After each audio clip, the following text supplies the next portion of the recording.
think that Renée Zellweger was at her most attractive when she was in Jerry Maguire. She had a chubby face, but a really maybe size 10 normal body. I think she looked absolutely fantastic. Renée's ever-fluctuating weight may have caused devastating damage to her health in the last 5 years. She made the dramatic transformation from a size 6 to a size 14, not once, but twice.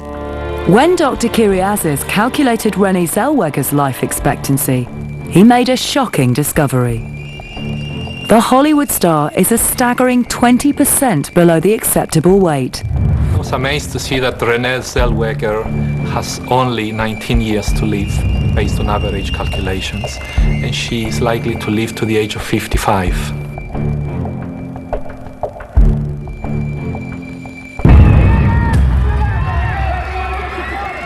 So, which one of our stick-thin superstars has beaten the opposition to claim the dubious honour of being the most extreme skinny celebrity? She does look very, very skinny, and you look at her and you think, what are you surviving on to look that slim and that skinny?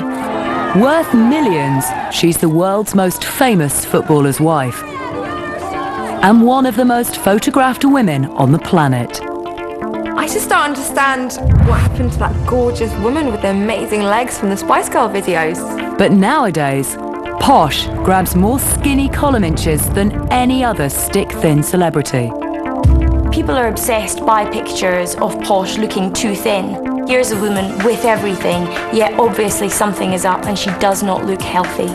Victoria is said to be deeply upset.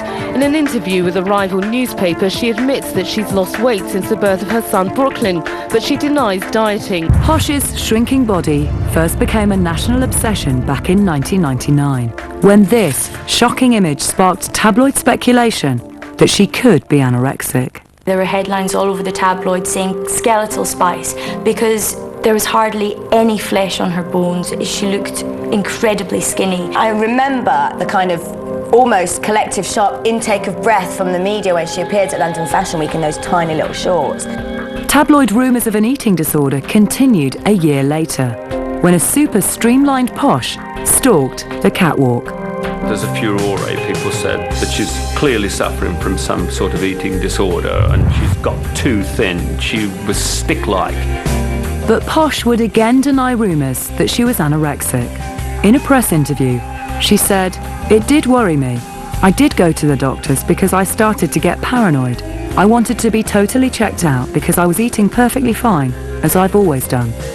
In that case, someone has either taken dieting to a very, very dangerous point and they're not anorexic, but they've completely lost their perspective of how they should look.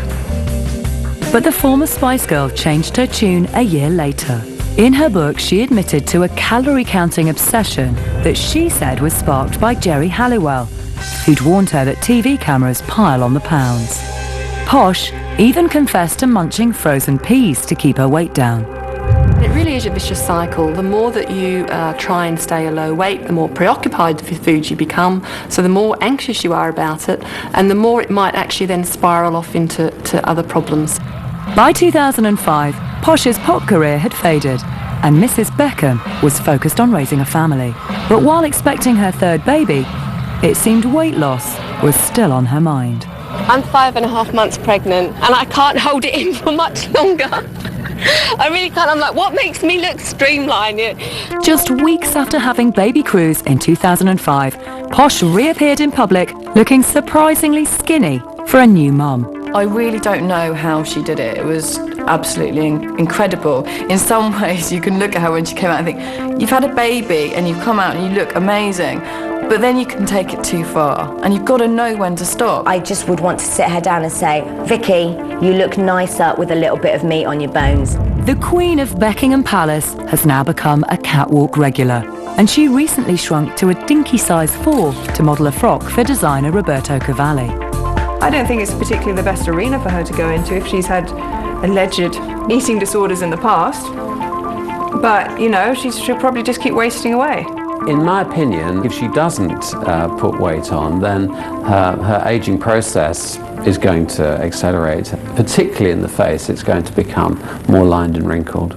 According to our aging expert, Dr. Kyriazis, at age 31, at 5 foot 6 inches tall, and weighing just over 7.5 stone, Posh is 21% below her recommended body weight.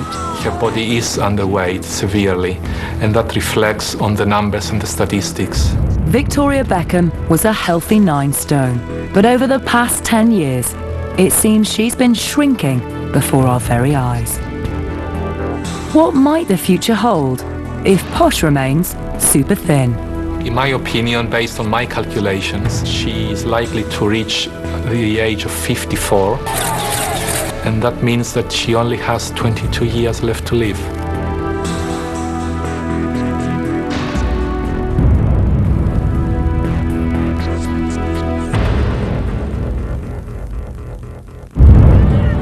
For all our extremely skinny celebrities, the health impact of being underweight could be devastating. However, if they're prepared to heed the growing concerns of health experts, returning to a healthy weight could rapidly reverse the aging process. It's something important that we need to address. It might not be something we need to address next year. Let's hope that the celebrity world decides to put on a few pounds. Real women, they all need to come together and recognize that the only way to take back control, to stop believing in this beauty myth, is to recognize that your value lies in more than what you look like. And it's got to stop. We've got to come back to the sisterhood and just say, celebrate the curves.